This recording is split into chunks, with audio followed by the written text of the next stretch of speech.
¿Cómo están? Buen día, bienvenidos y bienvenidas a El Furgón de Cola por Correo del Sur Radio. Y estoy así con la mano para que se escuche lo que estoy diciendo claramente. Muchísimas gracias por estar en compañía de nuestra emisora Correo del Sur FM 90.1. Estamos en el Furgón de Cola. ¿Cómo estás, Alex? El inicio de una buena semana y el inicio un tanto ajetreado aquí en la ciudad de Sucre porque no sabes lo que va a ocurrir en la mañana definitivamente en las calles de nuestra ciudad. Pero antes de ingresar a hablar de eso, esa chompita a líneas y a colores, Alex, nueva, es la tendencia Evo Morales, lo puso. No, pero es el cambio moderno que vos siempre reclamas, nada más. O sea, la esencia está en tu ¿Te chompa. parece que Evo Morales tiene este gusto? No, pero ese es este esos son colorido, los cambios, ¿no? este colorido, es que son los cambios. Esta finura. No, lo que pasa es que la esencia está. La está rayada, ahí, la claro, chompa rayada, la chompa famosa chompa rayada de Evo Morales, ¿no es cierto? Famosísima, es verdad, más famosa que esta, pero ¿de qué color era? Era como medio blanca, con tonos rojos, un así, color ¿no? ladrillo, algo Bueno, por ahí. Ahí está la chompa, mira. Sí. No, la mía está mejor, pero bueno, ya es cuestión de gustos. También le quedaba bien esa chompita Evo y entró de moda, ¿no? A nivel global, la gente de izquierda, progresista, a nivel del globo, veías a gringos ahí con chompas de Evo Morales, ¿no? La chompa rayada. Exacto, entonces está muy bien. Eso fue, eso y también lo que vino en términos de moda y lo político, que fue... Acuérdate, ¿no? Todos nos preguntábamos qué irá a vestir Evo Morales en su posesión como el primer presidente indígena del Estado Plurinacional de Bolivia, ¿no? Y ahí fue cuando apareció con este modelo de la modista, ¿cómo se llamaba? Muy famosa, boliviana. Canedo, Beatriz Canedo, ¿no es cierto? Que a mí me parece y me sigue pareciendo un lindo traje, ese traje de gala, ¿no? Que ahora, bueno, utiliza Evo y utilizan todos los ¿cómo es? Todos los funcionarios de alto rango, lo hizo Guanacuni, etcétera. Entonces, bueno, dejemos de hablar de chompas y hablemos de bloqueos. Hablemos de bloqueos. La verdad es que se proyecta una semana bastante agitada en varios frentes, varios conflictos que va a tener que enfrentar el gobierno. Por un lado, pues, Potosí está semi aislada porque hay varios bloqueos de diferente cuño, ¿no es cierto? Están los cívicos potosinos que quieren la aprobación de la ley para la producción de litio, tengo entendido. De aumento, no, están pidiendo un aumento de las regalías. De las regalías. Al 11%. Ya, bueno, entonces, sí. Aclaremos. De las regalías de litio. Y ya se va a venir también lo de litio, seguramente, ¿no? No, ya estamos, ese es el punto. O sea, exacto. Están pidiendo en este momento que las regalías se suman del 5 al 11%, las regalías del litio, y ellos dicen que sea igual a lo que los departamentos productores de petróleo reciben, el 11% de regalías. Y por el otro lado también ¿cómo se llama? Los pueblos indígenas, una fracción de los pueblos indígenas de Potosí han anunciado, bueno, del norte de Potosí, que se han dado cuenta, que se han dado cuenta que en realidad no hay obras en sus municipios, ¿no? Que no hay obras años en sus comunidades, que se han dado cuenta. Y esas obras no son las que necesitaban ahora, sino que venían necesitando desde hace muchísimo tiempo. Pero como ellos eran gobierno, porque así se considera la gente que está en estas organizaciones sociales, era gobierno de Evo Morales, por lo tanto no tenía ningún tipo de necesidad, no les faltaba agua, no les faltaba caminos, no les faltaba escuela, no les faltaba salud, no les faltaba nada. Eran los tipos más felices del mundo, pero ahora se dan cuenta que sí, realmente les falta, habiéndose sentido de que ya no son parte del gobierno, no son parte del gobierno del MAS, no están en el ala de Luis Arce Catacora, y por lo tanto se dan cuenta de que sí les falta, que este gobierno no les hace caso para nada, ¿no? Y que les están matando definitivamente. Esas son las paradojas de la vida. No, pues así es, tal cual como tú lo estás enunciando, querido Paya, y además, ¿no? No solo que están, se acaban de dar cuenta, ellos como muchos de nosotros, porque la cuestión viene seria también en términos de la economía boliviana, de que no hay obras, pero además están exigiendo que no les metan juicio o que liberen a esta gente que agredió, ¿no es cierto? Sí. Que agredió ¿cómo era? ¿Alcalde o no, al presidente diputado, de la brigada, sí, de asambleístas de Potosí. ¿Ves? Ya, exacto, gracias. Aquí, gracias a Dios, lo tengo a Paya para que me aclare estas cosas. Y entonces, eso también le están achuntando, ¿no es cierto? Es decir, estamos asediados, o el gobierno de alguna manera está siendo asediado por varios frentes, se le están abriendo varios frentes de conflicto, y a ver cómo va solucionando. El magisterio va a reactivar también las medidas desde este miércoles, ya anunciado. Ese es otro conflicto, ¿no es cierto? Otro conflicto es el de los cooperativistas auríferos, que se han declarado también en Aponte. Que no están de acuerdo con lo que ha decidido Fedecomín, porque dicen ellos que no les representan. Ellos son otra federación, otras cooperativas, y no están de acuerdo porque las regalías mineras son del 5% y ellos han logrado que esto baje al 4.8%, algo por ahí, pero no están de acuerdo con eso. Quieren que eso sea menos todavía. El país tiene bastante producción de oro, pero resulta que los cooperativistas auríferos mineros no quieren pagar ese impuesto, esas regalías, y están pidiendo una rebaja. Pero al final de cuentas, por más cooperativistas mineros que sean, son también pues empresarios, porque tienen esa condición de una actividad privada, y por lo tanto, si un emprendimiento privado paga ese porcentaje de las regalías mineras por la explotación del oro, ¿por qué los cooperativistas auríferos no pueden hacerlo? ¿Cuál es la razón? Porque después con el tiempo vemos que es un grupo de personas de estas cooperativas las que empiezan a demostrarnos que realmente pues les va bien en la explotación de minera, y resulta que son beneficios netamente personales. Sí, y eso no puede ser. Además, esto en este momento de apronte económico total que estamos viviendo, con la crisis de las reservas internas, con la falta de circulante internacional como es el dólar. No hay falta de circulante, eso hay que ser. No, y en eso no. A ver, ¿dónde has notado vos, Alex, que falta dólares? No, hay una Pregúntale a la Raica si tiene algún dólar en el bolsillo. Hay un proceso, pero hay un proceso ahí. Todavía no falta. Hay un proceso ahí. Pero no falta todavía, y en eso seamos responsables. Okay. No falta dólares, sí, pero no hubo hasta ahora ninguna expresión en ese sentido, ¿no? Pero lo que hay es sí, digamos, una situación hay de especulación, de psicosis. Sí, ¿no? Y eso en la economía puede ser fatal. Y bueno, a eso me quería referir, es decir, ese asunto de los productores auríferos, en este momento, el que se apruebe, ¿no es cierto? O lo que han aprobado, ¿cómo se llama? Esto con Fidecomín, para la explotación, bueno, una nueva articulación acerca de lo que es la venta y la explotación del oro, es fundamental para las reservas internacionales, y el gobierno en ese sentido está apretando el acelerador, porque estamos contra el reloj, y el oro es uno de los polos mediante los cuales el gobierno quiere reinyectar, ¿no es cierto?, reservas internacionales a la economía nacional. Entonces es algo realmente urgente. Un apunte sobre esto a propósito de la exigencia que está haciendo con CIPO de mayores regalías para el litio, porque finalmente para eso es la ley, ¿verdad? Quieren blindarse de alguna manera.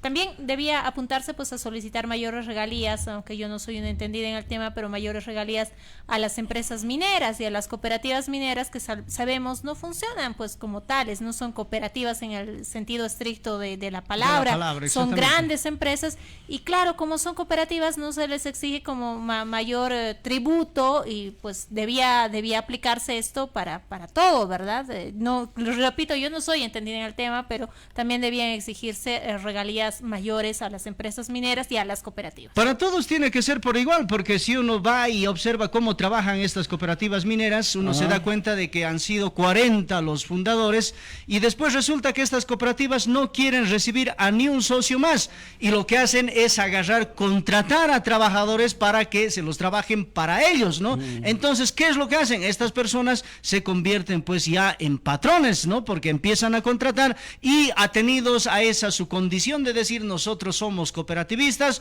y estamos con el gobierno, por lo tanto no vamos a respetar absolutamente nada. Una muestra de aquello, por ejemplo, es con esta rotura del dique de Colas en Agua Dulce en Potosí el 28 de julio de 2022. Ha pasado tanto tiempo que hasta ahora la Fiscalía Departamental de Potosí ni siquiera ha solicitado una audiencia de medidas cautelares. Para imputar han tenido que pasar 5 o 6 meses. Para solicitar una audiencia de medidas cautelares, por lo menos ya estamos yendo al tercer mes de aquella situación. ¿Por qué no lo hacen? ¿Acaso todos los bolivianos no somos iguales ante la ley? Estos cooperativistas mineros que construyen este dique de Colas, que en vez de comprar, por ejemplo, una geomembrana, que es lo que se pide, compran plásticos de esos que se venden en la calle para poner de protección a estos desechos mineros. Y resulta que la gobernación, que es del MAS, con seguridad, han hecho inspecciones, nunca les han exigido que deberían tener esta clase de materiales que están normadas por ley para que este dique de Colas funcione, pero resulta que no. Encima de eso, les dan el tiempo y el retiempo para que estas personas no comparezcan ante la justicia. Y esta definitivamente es una muestra cómo los que nos gobiernan, en este caso los mismos cooperativistas mineros, porque son parte del gobierno, pues aprovechan esta situación para sacar ventajas y de pronto enseñarnos a todos los bolivianos que la ley para ellos no es igual que para todos los bolivianos, y que incluso pueden darse el lujo de decir, si antes era 5%, ahora que sea 4.5%, y eso definitivamente no puede ser. Eso como un punto muy aparte de lo que estamos hablando con relación a los bloqueos. Mira cómo Raica nos saca del carril, ¿no? No, pero está bien, está bien. Nos saca. Es decir, me parece importante hablar del tema porque de alguna manera, durante todos estos años de gobierno del movimiento al socialismo, que se lo ha acusado como un gobierno corporativista, porque beneficia justamente y da muchas, pero ha dado muchas beneficios y muchas excepciones a grupos de presión, ¿no es cierto?, que son parte del gobierno, como los mineros y los cooperativistas, etcétera. Entonces llega un momento, ¿no ve?, en que ve ajustada, ¿no?, la economía y ve que tiene que llevar más bien una política mucho más coherente y mucho más, digamos, apegada justamente a los intereses del Estado y no a los intereses de grupo, y ahí es donde pues se presentan los conflictos, creo, querida Raica. Un comentario, adelante, Jorge Mendoza nos escribe, viva la joda, atentamente los auríferos. Y quiero tomar esa palabra que dice ojalá viviera la joda, pero que nos den la plata. No, pero vive para los auríferos, según nuestro oyente. Sí. Eso, pero al margen de eso, yo quiero tomar esa palabra que dice viva la joda, y en realidad la joda vive nomás, pues vive y vive delante de nosotros, en nuestras propias narices. Por ejemplo, esta mañana, no más de 30 personas de la cooperativa San Francisco que han sido estafados por miembros del comité o del Consejo de Administración y Vigilancia y ejecutivos más de $5 millones.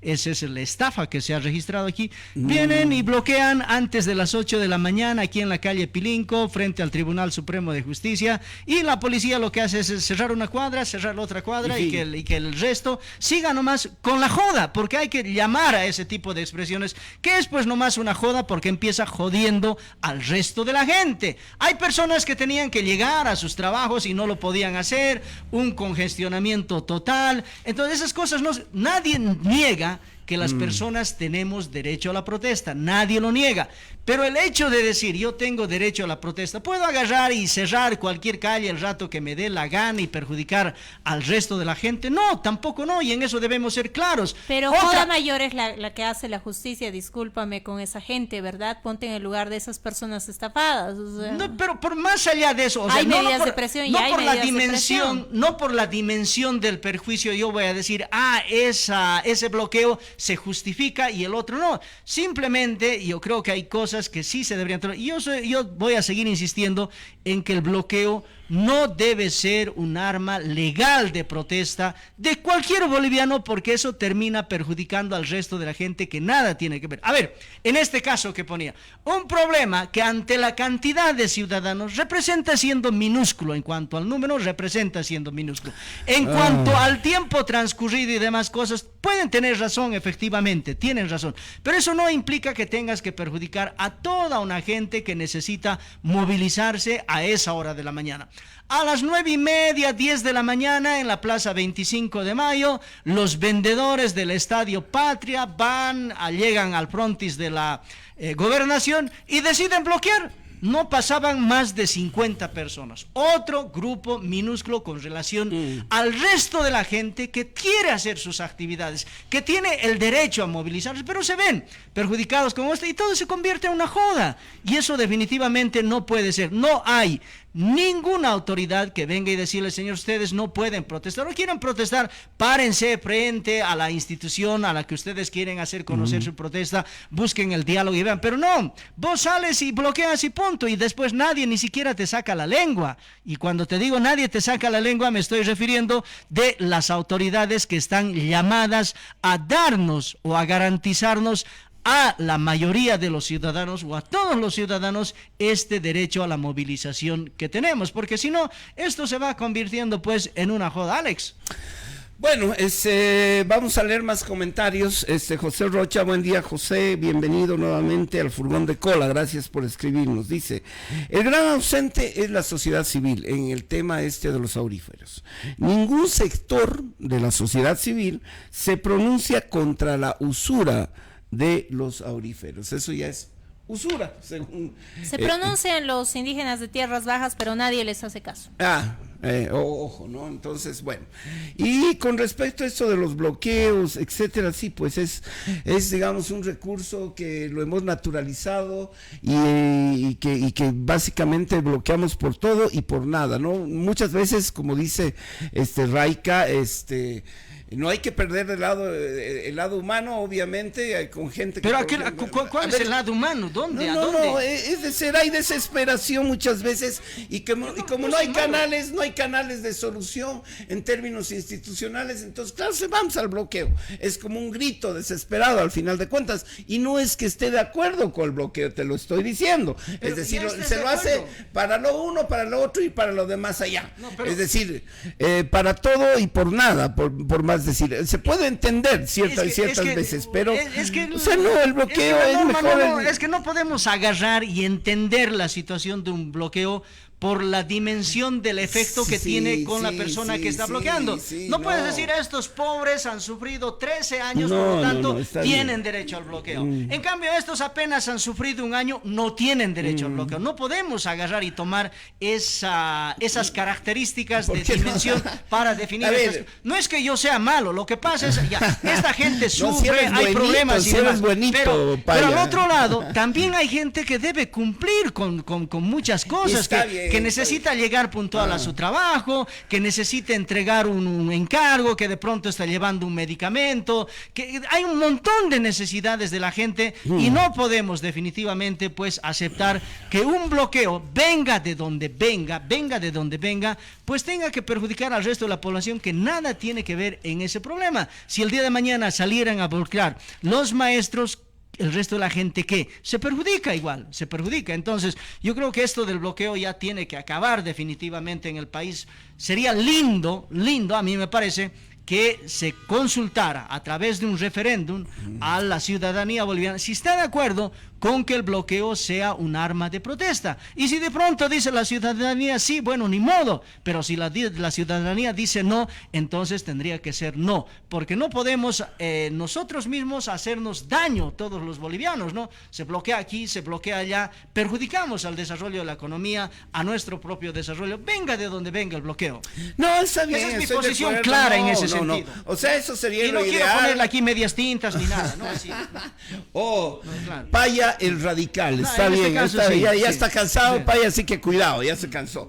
No, yo también estoy de acuerdo, o sea, ojalá no hubieran bloqueos, ojalá se instalara otro tipo de disciplina social, de diálogo, de concertación, que se abrieran canales para que los problemas, cualquiera sea, de quienes sea, del sector que sean, se arreglen justamente en las vías que deben, ¿no es cierto?, solucionarse, y que sea favorable con criterios racionales de ambas partes, porque a veces eso es lo que no existe, se trata de imponer una lógica sobre la otra. Entonces, esta también es ese tipo de imposición, es decir, el bloqueo es un tipo de imposición, no es el diálogo, no, es una imposición de un sector que muchas veces, y humanamente puedes decir, sí, que joda, pobrecitos, pero el bloqueo no es la salida, o por lo menos no es la que esperaríamos, ¿no es cierto? Entonces, ¿y por qué se intenta imponer, como vos dices? Porque definitivamente somos un país que no está acostumbrado al diálogo, a la conversación. Somos un país que en los últimos años nos hemos acostumbrado al capricho. Primero, y hay que decirlo claramente, ha sido al capricho del gobierno. Si el gobierno decía, esto, lo que vos miras es azul, solamente es azul y punto, y no se cambia ningún tipo de tonalidad. ¿Qué quiero decir con eso? Que como el gobierno ha dicho, entonces, por más que alguien le diga, no, ese color no es así, el gobierno ha decidido que es, y por lo tanto no te convocaba a dialogar, no te convocaba a escucharte, no te convocaba absolutamente a nada. Ha tenido de que pronto tiene el 54, el 53, el 55 o el 56% de apoyo de la población, y ya pensaban que vos tienes absolutamente toda la vía libre para hacer lo que te dé la gana. Eso es falta de un criterio para entender en qué consiste la democracia. Y la democracia consiste en escuchar las observaciones, las reclamaciones y sobre todo en dialogar. Este pasado domingo, la Federación de Trabajadores Campesinos o de Pueblos Originarios de Chuquisaca ha decidido romper el diálogo porque no le ha gustado lo que le ha respondido la gobernación, y punto. Como un niño malcriado, el dirigente dice, no, me llevo mi pelota. No me entienden, me voy con mi pelota y listo, y ya van a ver, ¿no? Después la próxima semana, qué medidas vamos a tomar. Incluso ya se habla de un bloqueo, y así no puede, esa no es la forma de dialogar. Tenemos que aprender definitivamente a dialogar. Resulta que ahora tenemos una federación de campesinos que es capaz de plantarle cara a la administración departamental de la gobernación de Chuquisaca y decirle, me falta esto, me falta el otro. Y resulta que hasta el 2019, hasta septiembre, octubre del 2019, esta misma federación, estoy hablando de la federación, no decía ni chis ni mus, no decía absolutamente nada. Miren, tantos años de arrastre, tantos años de falta de respuesta efectiva a las demandas de la gente de agua fundamentalmente, resulta que durante 15, 16 años se quedaron en el olvido, y resulta que ahora sí hay demandas, hay necesidades, y debemos ser claros. Esas demandas, esas necesidades no son de necesidades que han surgido hace un año o dos años atrás. Son demandas, son necesidades que han surgido hace 10, 15, 20, 30 años, que el Estado, ni con Evo, sin Evo, ha tenido la capacidad de poder resolver esos problemas. Solo que los dirigentes de esas instituciones o de esas organizaciones, como ellos se creían también los que gobiernan este país, resulta que no decían absolutamente nada, ¿no? E incluso los mismos, los mismos de la federación siguen creyendo que ellos son gobierno actualmente. A ver, te voy a poner como ejemplo. El año pasado, en esto de la demanda por los desastres naturales, han acordado, habían 22 municipios que han tenido esta situación de desastres. Con el gobierno nacional y la gobernación y los gobiernos municipales, las federaciones, acuerdan con que la gobernación se va a hacer cargo de resolver las demandas de 11 municipios y el gobierno se va a hacer cargo de resolver las demandas de otros 11 municipios. La gobernación de Chuquisaca ha cumplido esto más o menos hasta el 20-25 de enero. El gobierno recién ha cumplido hasta fines de febrero y algunos días de marzo. Pero resulta que estos ahora de la Federación de Campesinos de Chuquisaca, que salen a reclamarlo a la gobernación que resuelva las demandas por efectos de los desastres naturales, al gobierno no lo dice nada. No pueden presentarnos pues así una cuestión tan sinvergüenza de decir al uno tengo que jorobar y al otro no tengo que decirle absolutamente nada, cuando las dos instancias tienen esa responsabilidad. La gobernación en los hechos les responde primero, el gobierno les responde un poco más tarde, pero como el gobierno les ha respondido más tarde y ellos son gobierno, entonces no pueden decir absolutamente nada. Bueno, José Rocha, nuevamente para aclarar algunos puntos sobre las conversaciones que tenemos, en este caso el asunto del bloqueo, o de los bloqueos, o del bloqueo como instrumento de movilización y reclamo o protesta. Verán, los derechos humanos, y esto ya lo habíamos charlado alguna vez, pero bueno, los derechos humanos son indivisibles, prioritarios y esenciales, sea un ciudadano o mil. Todos somos iguales ante la ley y ante la oportunidad de bloquear, que es ilegal, agresor e irresponsable. Que no bloquee nadie. Debate internacional sobre el bloqueo, dice, ¿ya? Y en esto necesitamos, y todos los ciudadanos, la sociedad civil debe tener esta premura de tomar una decisión urgente. ¿Estoy de acuerdo con el bloqueo o no estoy de acuerdo en el bloqueo? De manera general, y no buscarle estos recovecos, ¿no? Por donde yo me intento escabullir y para después decir, sí, el bloqueo se justifica. No, tiene que haber una decisión de los ciudadanos. Creo que alguien hablaba sobre esta necesidad de que el ciudadano también se pronuncie al respecto, sí, ¿no? Bueno, Vania Jayaza Peralta, bienvenida Vania al Furgón de Cola, gracias por escribir, gracias por tener el tiempo para escucharnos y opinar sobre todo.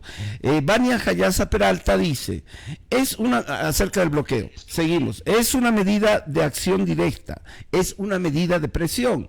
El problema es que las organizaciones sociales y sindicales se vendieron, traicionaron y traicionan las demandas de sus bases. Algo más o menos, gracias querida Vania, de lo que habíamos hablado alguna vez. Es decir, el gobierno del movimiento al socialismo se ha encargado durante mucho tiempo de cooptar justamente estas dirigencias, y entonces bien tranquilos, calladitos, mientras recibían pues sus beneficios como entes corporativos de este Estado, ¿no ve?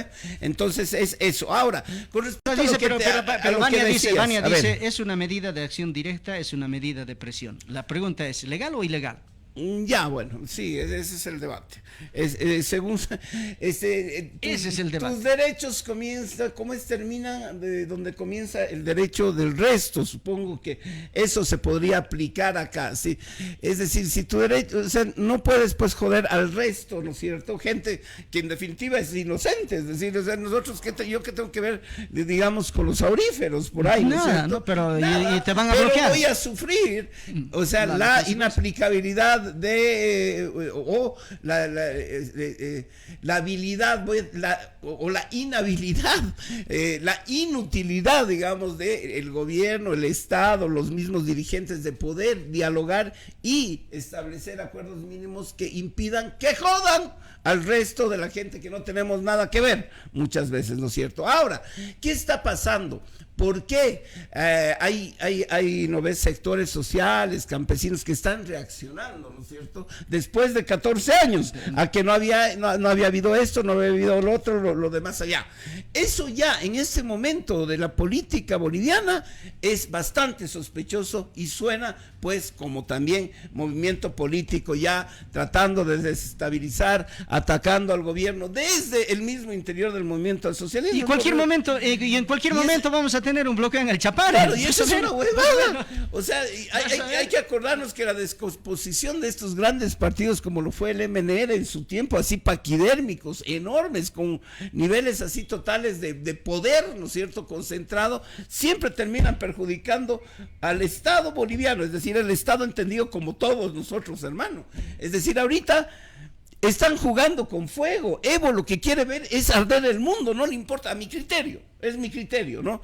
O sea, a Evo no le importa ver arder la tierra. Lo que él quiere es volver al gobierno. Se puede caer la economía, se puede joder todo. No le importa. Y hay gente también en la oposición que piensa así. Es decir, que no tiene, o sea, que le importa lo que sea, que nos caigamos, que haya crisis económica, que nos jodamos todos. Pero el asunto es que salgan estos manes del movimiento al socialismo de alguna forma. Porque no hay otra forma de plantearlo en democracia que sería proponer, pues, un horizonte político político diferente, ¿no ve? Eso no podemos, preferimos que se vaya a la mierda a Bolivia, y ese es mi miedo en este momento. Más allá de que quién gane la pelea por el MAS, por quién va a ser el candidato, si va a ser Evo, si va a ser esto, o el más allá, lo que me preocupa realmente es esta cualidad autodestructiva, estúpida, idiota, míope de nuestros políticos que prefieren ver Bolivia y de alguna gente, social también.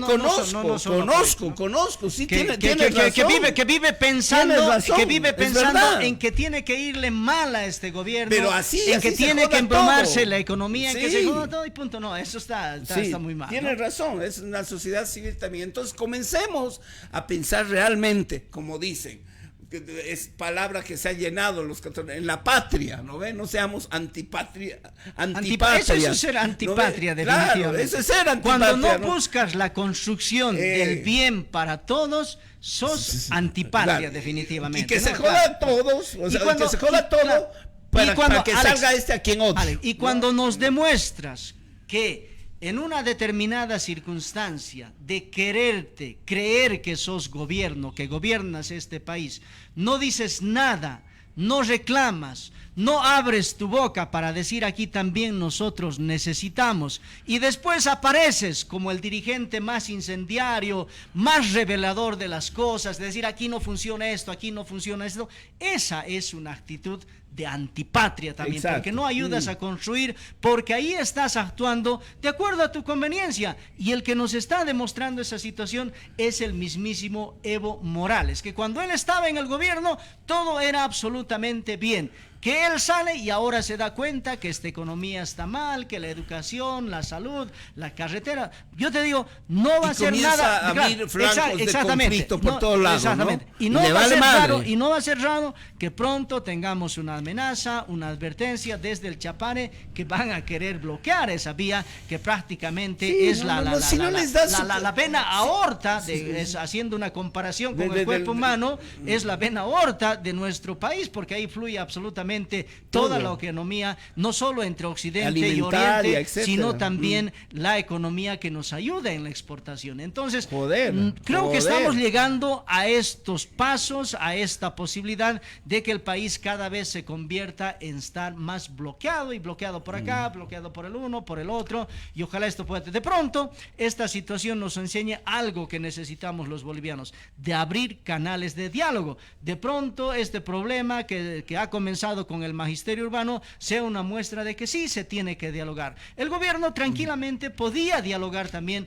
con los dirigentes cívicos de Potosí, y el gobierno tiene que aprender a reconocer que más allá de su intencionalidad de copar todos los espacios con gente que sea cooptada, con gente que sea servil, hay pues cosas que definitivamente se le escapan de las manos al gobierno, y hay gente que en su rebeldía pues no quiere venderse absolutamente por nada y no lo hace. Y una muestra es esto del Comité Cívico de Potosí, que decide y toma estas decisiones y al final termina ejecutándolo. ¿Por qué? Porque tiene el respaldo de una población, tiene el respaldo de una ciudadanía, y eso tiene que aprender a leer el gobierno, que con ellos también tiene que sentarse, que estas demandas de pronto las pueda solucionar, y si no de manera inmediata, por lo menos intentar poner un parche hasta buscar una solución efectiva. Eso es lo que quizás yo espero, de que esta situación nos enseñe a que definitivamente debemos otra vez abrir caminos de diálogo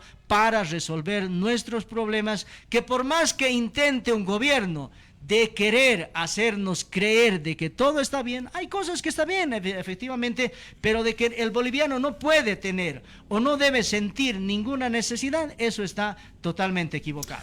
Bueno, y lo que nos resta a nosotros como sociedad civil, como la gente de a pie, como los que sufrimos pues todas estas operaciones políticas, etcétera, es exigirles a nuestros políticos, a nuestra clase dirigente, a todos aquellos que están a la cabeza de algún grupo movilizado social, etcétera, absoluta responsabilidad. Ahora es cuando Bolivia necesita responsabilidad de su parte, desprendimiento de su parte, es decir, dejen de pensar como Nerón, dejen de pensar que pueden incendiar Bolivia y reírse y que no nos va a afectar, nos va a afectar a todos.